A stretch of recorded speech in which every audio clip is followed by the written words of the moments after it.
tempatan. Okey, baik, kita mula record.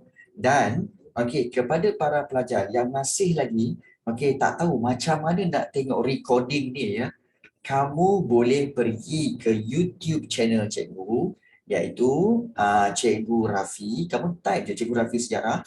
So ada YouTube channel cikgu, kemudian kamu klik kepada Sejarah Tingkatan 5. So dalam tu ada senarai video-video kelas yang mana kamu cari Sejarah Tingkatan 5 2022. So dalam tu ada video-video kelas kita. Dan jangan lupa subscribe. Subscribe, like and share. Boy, macam YouTuber pula ya Nafi. Jangan lupa subscribe. Sekarang ni tak banyak lagi. Subscriber cikgu dalam 890 orang je. 890 tak ramai pun. Tak sampai pun 1000. Bayar cikgu nak subscribe. Okey, baik. Baik Nakib. Okey, kita lihat peranan kerajaan tempatan.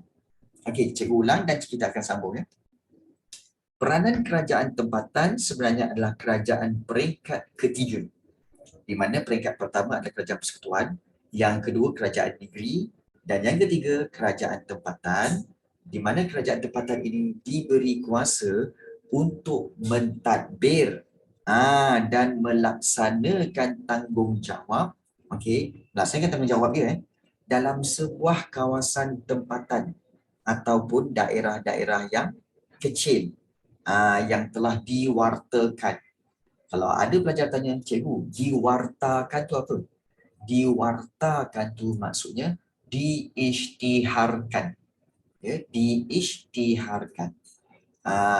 Jadi kerajaan tempatan lebih dikenali sebagai pihak berkuasa tempatan. Dan berada di bawah bidang kuasa kerajaan negeri. Dan kerajaan tempatan paling penting fungsi dia adalah perantara. Maknanya orang tengah antara kerajaan negeri dengan rakyat.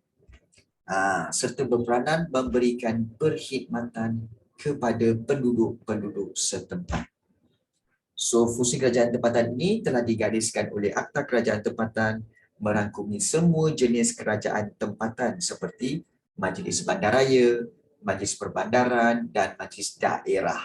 Seperti mana yang kita telah bincangkan hari itu, ada MBSA, Majlis Bandaraya Shah Alam.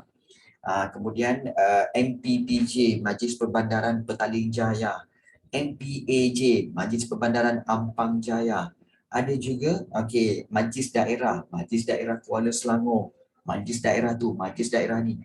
Itu adalah kerajaan tempatan. Baik. Apa tugas dia cikgu? MPAJA bukan. MPAJA Malayan People's Anti-Japanese Army. Kau jangan salah. Jangan salah ya. Okey. Baik. Beza A je tu. Kamu tahu tak, semasa peperiksaan SPM baru-baru ini, ada seorang pelajar, dia telah menjawab soalan berkaitan dengan komunis. Kemudian bila tulis komunis, dia lupa dia punya nama pasukan gerila komunis itu. Lalu dia letakkan MPAJ.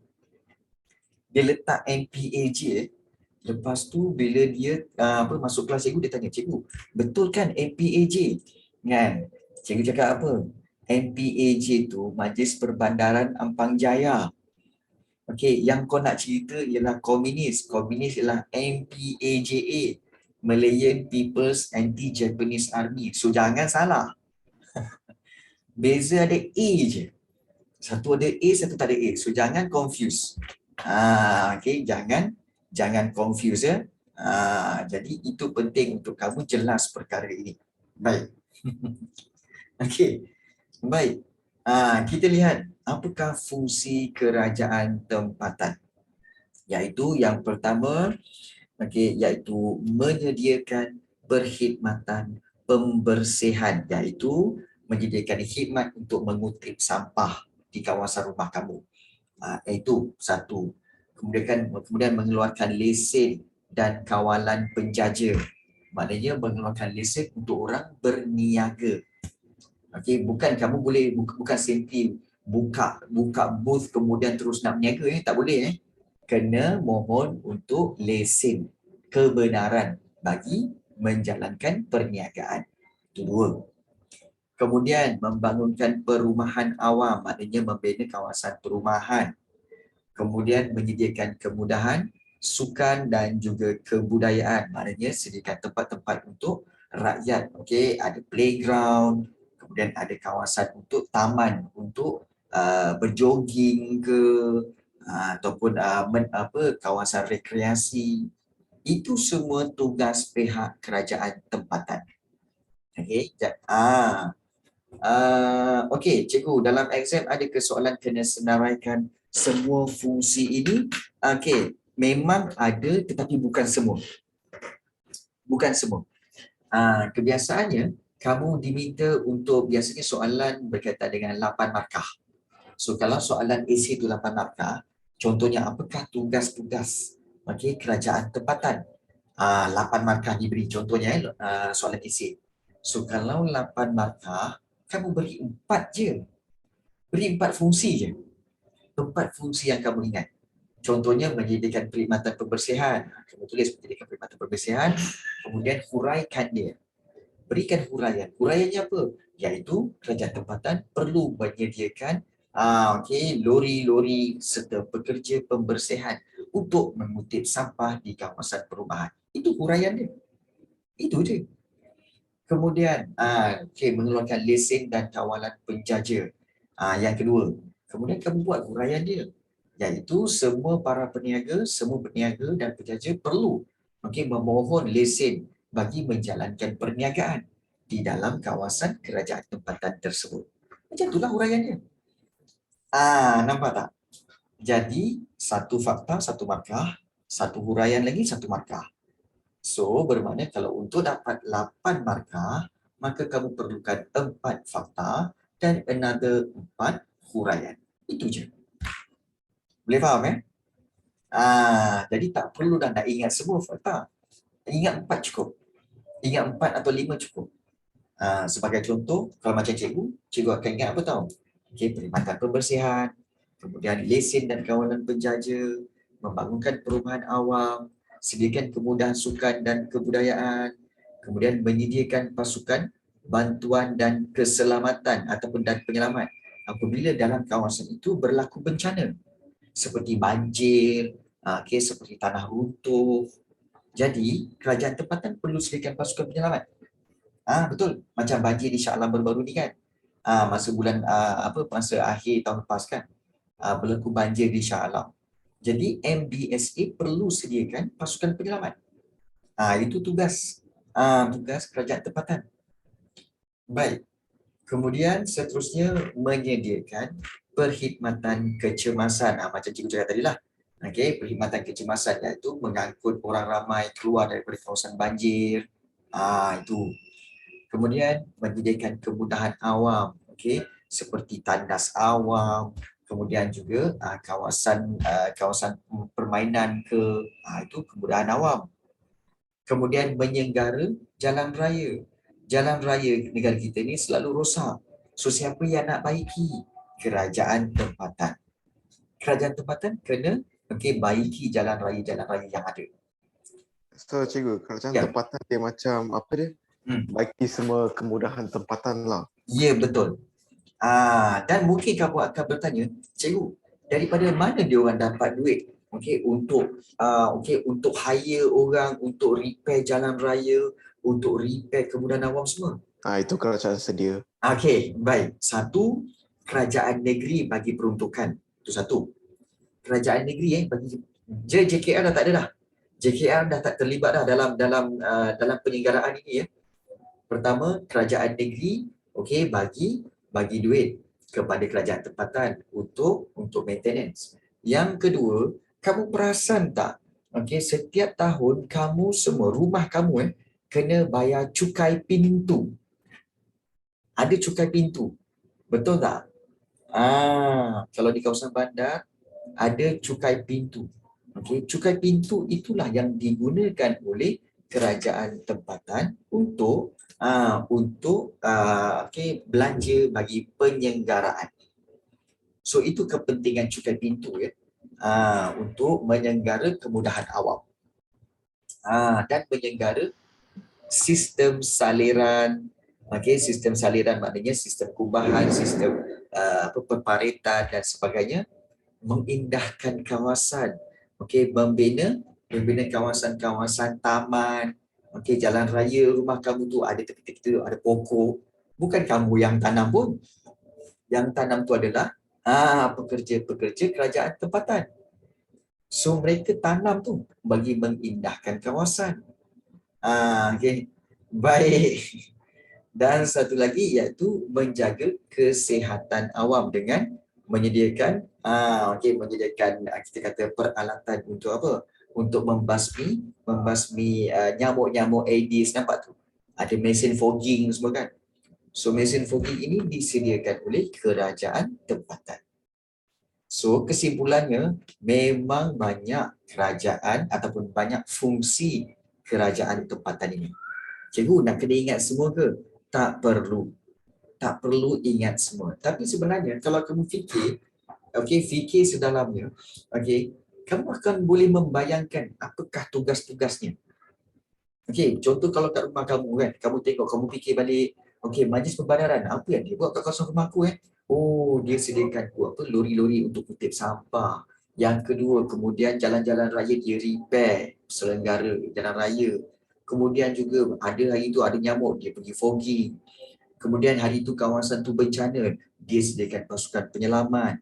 Kemudian juga kalau perparitan tersumbat, kerajaan tempatan lah yang sediakan peralatan dan juga petugas-petugas untuk menyelenggara sistem saliran. So banyak sebenarnya. Kamu benda ni macam common sense sebenarnya tak? Benda ni macam common sense. So terpulang pada kamu, bagaimana untuk kamu ingat dan manakah item yang kamu nak ingat. Ya, kopi. Okay, thanks. Bismillahirrahmanirrahim.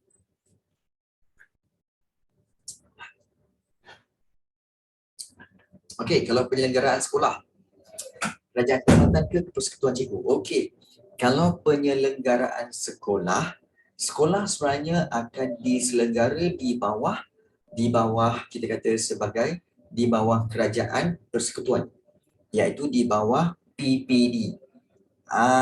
Di bawah PPD, ataupun di bawah Jabatan Pendidikan Negeri. So Jabatan Pendidikan Negeri yang akan menyediakan peruntukan kepada sekolah-sekolah untuk menyelenggara sekolah masing-masing. Dan daripada mana jabatan itu dapat duit? Jabatan itu dapat duit daripada kerajaan persekutuan, iaitu daripada Kementerian Pelajaran. Maknanya Kementerian Pelajaran lah yang akan salurkan duit kepada Jabatan Pendidikan Negeri. So Jabatan Pendidikan Negeri akan salurkan pula kepada sekolah-sekolah untuk mereka melakukan penyelenggaraan. Sebab ingat kenapa di bawah kerajaan persekutuan? Kerana pendidikan memang di bawah kerajaan persekutuan kan. Dia bukan di bawah kerajaan negeri, dia bukan di bawah kerajaan tempatan. Kenapa ada sekolah lagi canggih daripada sekolah lain, cikgu? Okey. Kenapa ada sekolah lain canggih daripada sekolah lain, cikgu? Kerana betul. Mungkin kamu tahu tak, ada setengah sekolah seluruh blok bangunan dia ada aircon.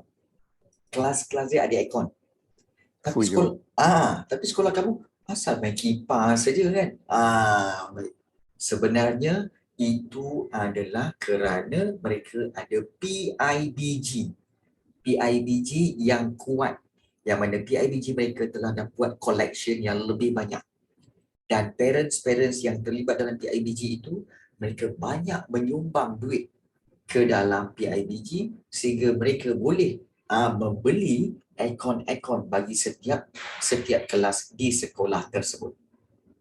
So sebab itu ada sekolah tu yang menerima kelas-kelasnya ada aircon. Tapi kenapa sekolah kita tak ada aircon? Sebab sumbangan PIBG tak banyak. Ada yang sumbangkan PIBG macam parent kita RM10, RM20 ataupun RM90, RM50 je. Tapi kalau sekolah-sekolah canggih ni, parents mereka sekali sumbang 3,000, 5,000, ada 4,000. Jadi sumbangan dia besar sampai ribu-ribu. Sebab itu mereka boleh memiliki sekolah yang lebih canggih. Okay. So itu bukan kerana kerajaan persekutuan bagi duit lebih, tak. Kerana PIBG mereka yang berjaya mengutip duit lebih banyak daripada sekolah lain. Kena faham kena faham. Sebab kamu tahu tak, macam sekolah-sekolah seperti SJKC, dekat kawasan cikgu ni ada satu sekolah SJKC. Sekolah dia memang every class memang ada aircon. Kerana PIBG mereka memang buat collection duit PIBG yang banyak. Itu kelebihan mereka lah. Kan? Okey. Jadi, pembahagian kuasa dalam sistem persekutuan ini, pembahagian kuasa maknanya pembahagian kuasa untuk kerajaan persekutuan, kemudian kerajaan kita kata kerajaan negeri dan juga kerajaan tempatan. Okey, pembahagian ini menggambarkan kepentingan mewujudkan pentadbiran yang ada sistematik bagi melicinkan tadbir urus negara. So setiap peringkat kerajaan ini dalam persekutuan akan mempunyai peranan masing-masing untuk membentuk pentadbiran yang berwibawa bagi kemajuan bangsa dan negara. So itulah dia pembahagian kuasa. Okey. Jadi penting untuk dibahagi-bahagikan kuasa ini supaya segala-galanya berjalan dengan lancar. Baik. So ada soalan tak berkaitan dengan kerajaan-kerajaan tempatan ni? Sebelum kita pergi kepada part point 3. Ada tak soalan nak tanya berkaitan dengan fungsi kerajaan tempatan atau kerajaan negeri ataupun kerajaan persekutuan? Ada nak tanya tak? Ada ke tak ada? Okey. Ada ke tak ada nak tanya ni? Semua diam je. Ada soalan ke? Tak ada? Tak ada okey, Hazim kata tak ada. Okey. Yang lain-lain? Tak ada Alisa, Adriana, Aimar, Amal Aufa, Aisyah, Danisha. Okey. Haris, Hazim. Ada soalan? Tak ada okey. Baik, tak ada okey. Baik, Tay Kian Ming ada? Waiting? Tak ada okey. Baik, bagus. Okey, kalau tak faham boleh terus tanya Boleh terus tanya. Okey. Baik. Kita nak sambung kepada 4.3 iaitu kerjasama kerajaan persekutuan dan kerajaan negeri. Baik. Kerjasama ni pernah berlaku ke cikgu? Pernah. Antara kerajaan persekutuan dan kerajaan negeri ni memang banyak kali berlaku kerjasama. Okey, berlaku kerjasama. So, kerjasama antara kerajaan persekutuan dan kerajaan negeri ni sebenarnya penting untuk memastikan segala usaha pembangunan dapat memberikan manfaat demi kesejahteraan rakyat di seluruh negara. Kerjasama ini meliputi aspek pembangunan sosioekonomi, pemeliharaan khazanah negara, perumahan dan juga keselamatan. So kita tengok dulu yang pertama iaitu kerjasama pembangunan sosioekonomi. Di mana bagi menjayakan pembangunan sosioekonomi okey, apa itu sosioekonomi? Mungkin ramai yang bertanya, cikgu, apa itu sosioekonomi? Sosioekonomi ni bermaksud adalah kegiatan ekonomi. Okey, kegiatan ekonomi. So memang ada kerjasama untuk kegiatan ekonomi. Sebagai contoh kita lihat pembangunan tanah. Kita tengok yang first ini tentang pembangunan tanah. Di mana pada peringkat awal kemerdekaan. Okey, kita tengok pada peringkat awal kemerdekaan okey, kerjasama sosioekonomi tertumpu pada pembukaan tanah-tanah baru dan pembangunan in situ. Cikgu, saya tak fahamlah cikgu. Mungkin ada yang kata, cikgu saya tak fahamlah. Dia begini. Okey. Semasa kita awal merdeka pada 1957, negara kita banyak memberikan tumpuan kepada kegiatan ekonomi pertanian. Betul? Kita tak ada perindustrian lagi tahu. Kita belum ada perindustrian, ada pun sikit sangat. Kemudian kita tak ada perdagangan. Kalau ada perdagangan tu sikit sangat. Most of tanah Melayu ni, Malaysia ni, atau tanah Melayu, most of kawasan memang kawasan pertanian. So, apabila kita merdeka, baik pemimpin-pemimpin kita, untuk bagi maju lagi kawasan pertanian, maka dibuka kawasan-kawasan baharu untuk menambahkan pertanian. Itu tujuan dia. Jadi dia tambahkan kawasan pertanian. So buka tanah baharu. Dan pembangunan in situ. Maknanya pembangunan di kawasan setempat. Itu in situ. In situ tu maknanya pembangunan di kawasan setempat. Contohnya, pada tahun 1956, Kerajaan Persekutuan telah menubuhkan FELDA. Apa itu FELDA? Federal Land Development Authority, atau dipanggil Lembaga Kemajuan Tanah Persekutuan. So, kenapa Kerajaan Persekutuan membuka atau menubuhkan FELDA?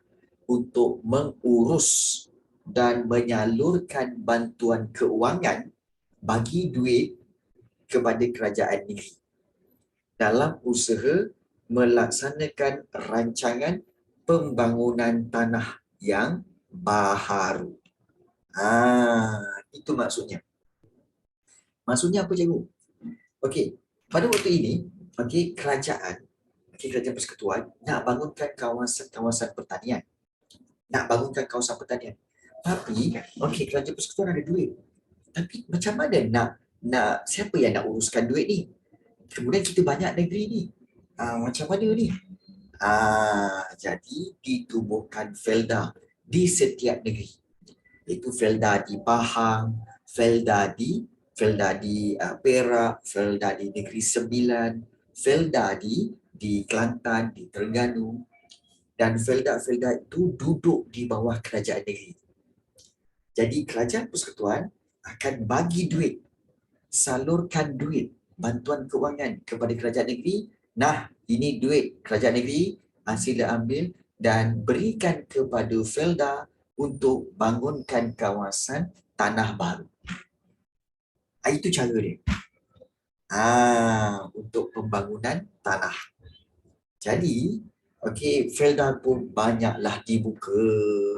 So, bila banyak dibuka, kejayaan FELDA ini banyak membuka kawasan-kawasan tanah baru, mendorong Kerajaan Persekutuan menubuhkan Federal Land Consolidation and Rehabilitation Authority ataupun FELCRA.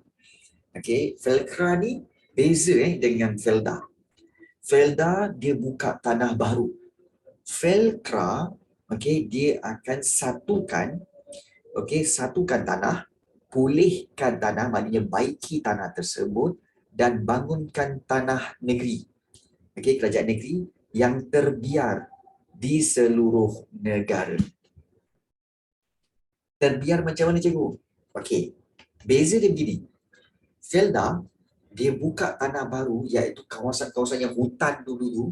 Kawasan-kawasan hutan, dia bersihkan hutan, kemudian tubuhkan, buat rumah-rumah untuk para peneroka dan buka kawasan hutan itu untuk perladangan.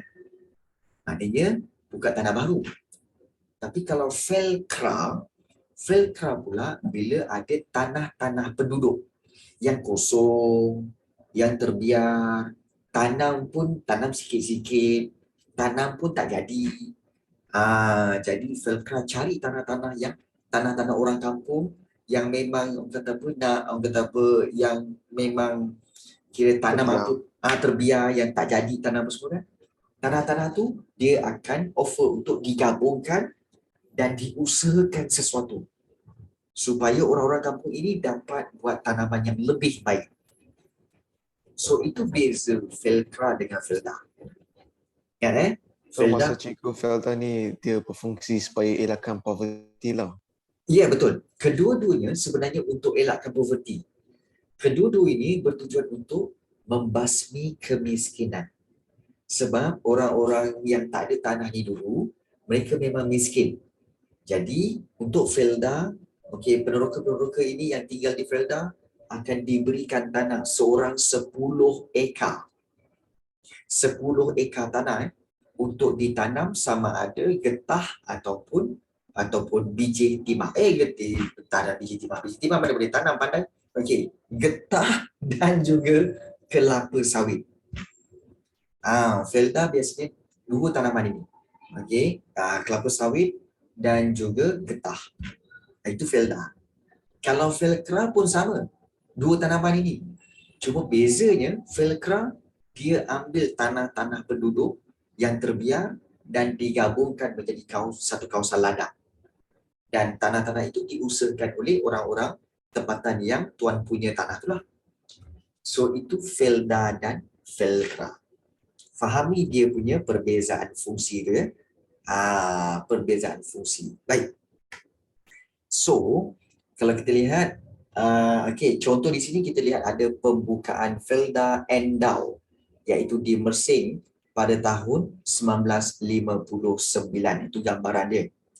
Dan ini Tun Abdul Razak Husin, Perdana Menteri Malaysia yang kedua, melawat segitiga jengka, iaitu di negeri Pahang. Dan apa itu segitiga jengka?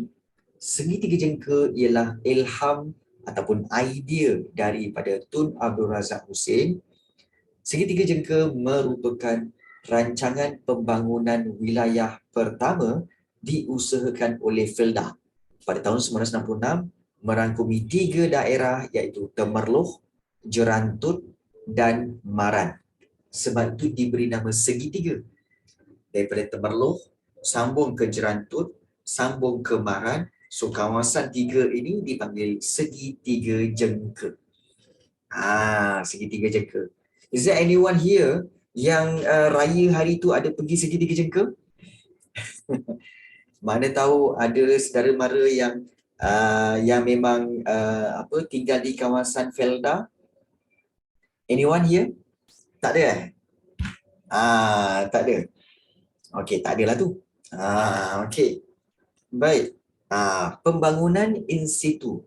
Okey, menekankan pembangunan fizikal desa seperti penyediaan kemudahan asas, rumah rakyat dan pusat pertumbuhan ekonomi desa. Baik.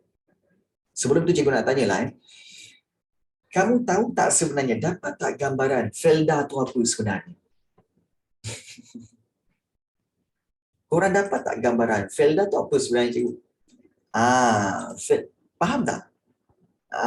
Itu cikgu tak nak kamu hafal je. Okey, Felda ialah apa? Okey, pembukaan tanah baru apa semua. Tak, korang faham tak Felda tu apa sebenarnya?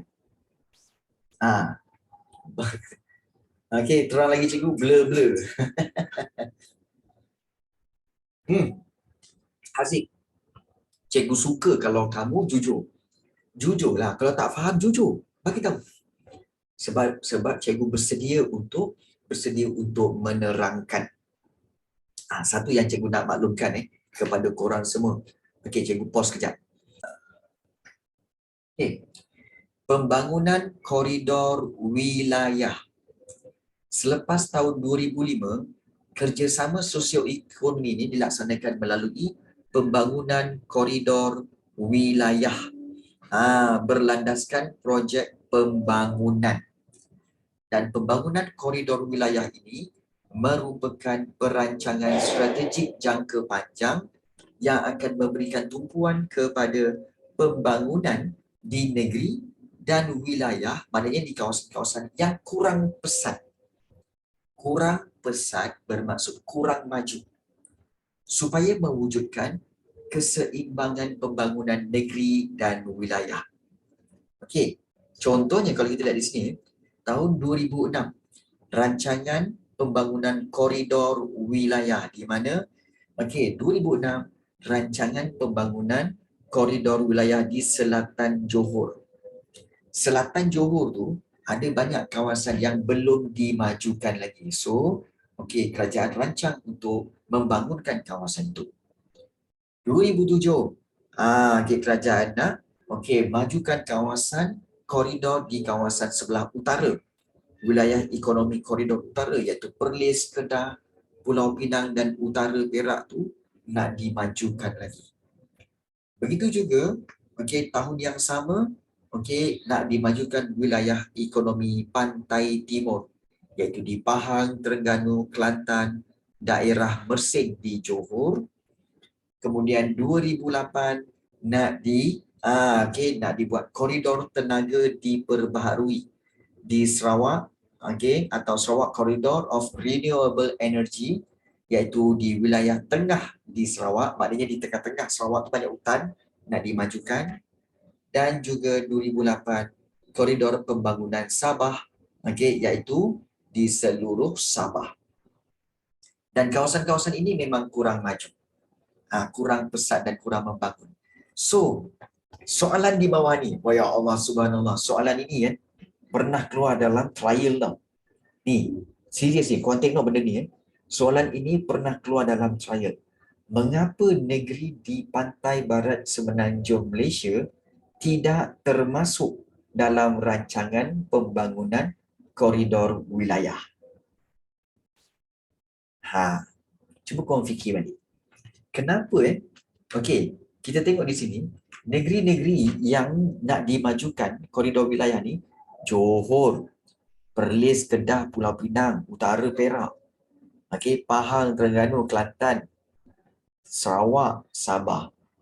Apakah negeri yang tak ada dalam ni? Okey. Negeri yang tak ada dalam rancangan pembangunan koridor wilayah. Negeri apa yang tak ada? Selangor, Negeri Sembilan. Okey. Labuan, boleh Labuan tak habis-habis Labuan kau ni Nakib. Dan juga Melaka. Betul tak? 3 negeri. Okey.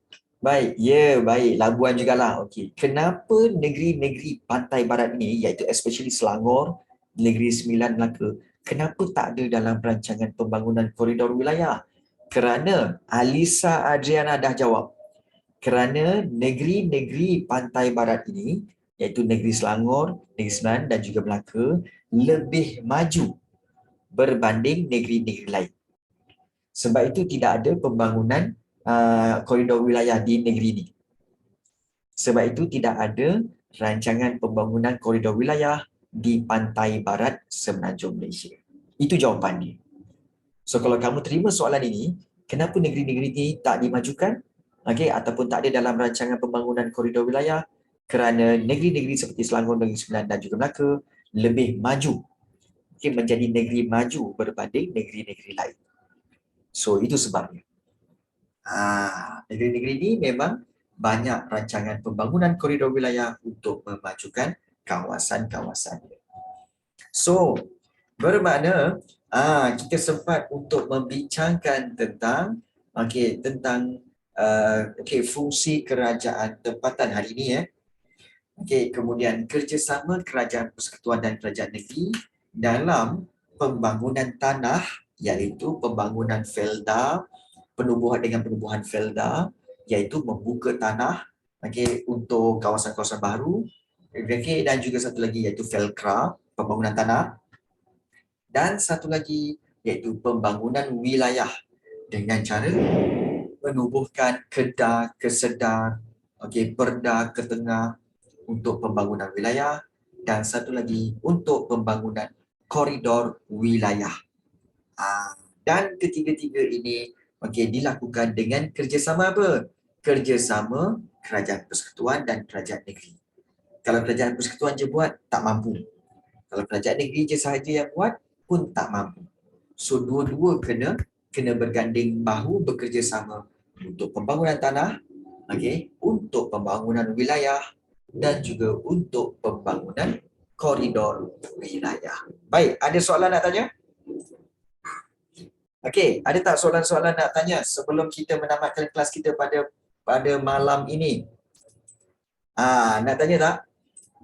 Ada soalan nak tanya, cikgu buka kepada sebarang soalan untuk ditanyakan.